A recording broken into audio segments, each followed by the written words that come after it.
Want to miss an opportunity for sightseeing whilst in this beautiful part of northern Italy? I'm off to take a look at what the nearby town of Barolo has to offer. To get here, flying to Turin is your best option. There are 9 flights a day from all over the UK, and the town is just 45 minutes drive to the southeast. The terracotta tiled rooftops of Barolo sit between rolling emerald vineyards that give the wine region of Piedmont its famous ruby red Nebbiolo grapes. Although known as the king of wines, the success of Barolo is actually due to the passion of a woman, Giulietta Faletti, who was the Marchesa de Barolo in the 1800s.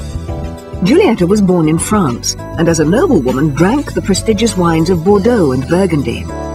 In those days, Barolo was a sweet Italian wine, and it was Giulietta who invited a French enologist to develop Barolo in the style of the great wines of France. The Marchesa's castle, built in the 10th century, still stands at the heart of the tiny village and is surrounded on all sides by 3,000 acres of vineyards. Wine tasting is always high on any must-do list if you're in the areas. While the contestants make the most of the time that they have left to them, I've come to visit a wholly appropriate collection right here in the centre of Barolo. And what might you expect to find in the heart of one of the most famous wine-making regions? Corkscrews, of course.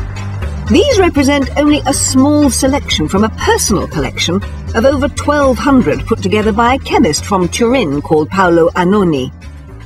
The fascinating thing about corkscrews is that no one knows who actually came up with that very distinctive circular shape. All we do know is that it was invented in England, and it was an Englishman, Samuel Henshaw, who was the first to actually patent the wine corkscrew, which he did in 1795, and this is that actual corkscrew.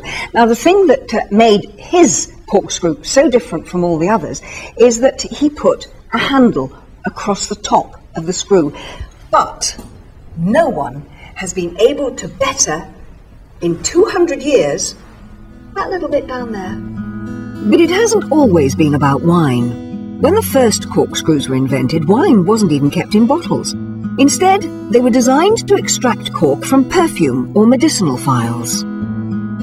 It would be very easy to assume that this is just a rather nice walking stick.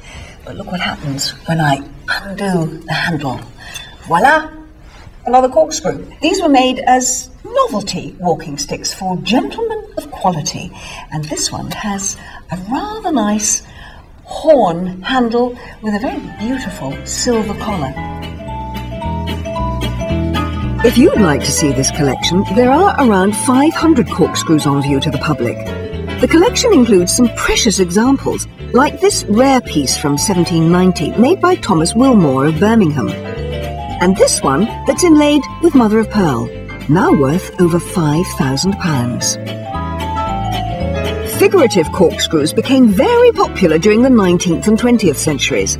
These American examples from the 1920s are caricatures of Senator Volstead, who introduced prohibition in the USA for 13 years. Quite a while to go without a drink. If you'd like to know more about this collection, or indeed anything else you've seen in the programme today, just log on to our website. We're at bbc.co.uk.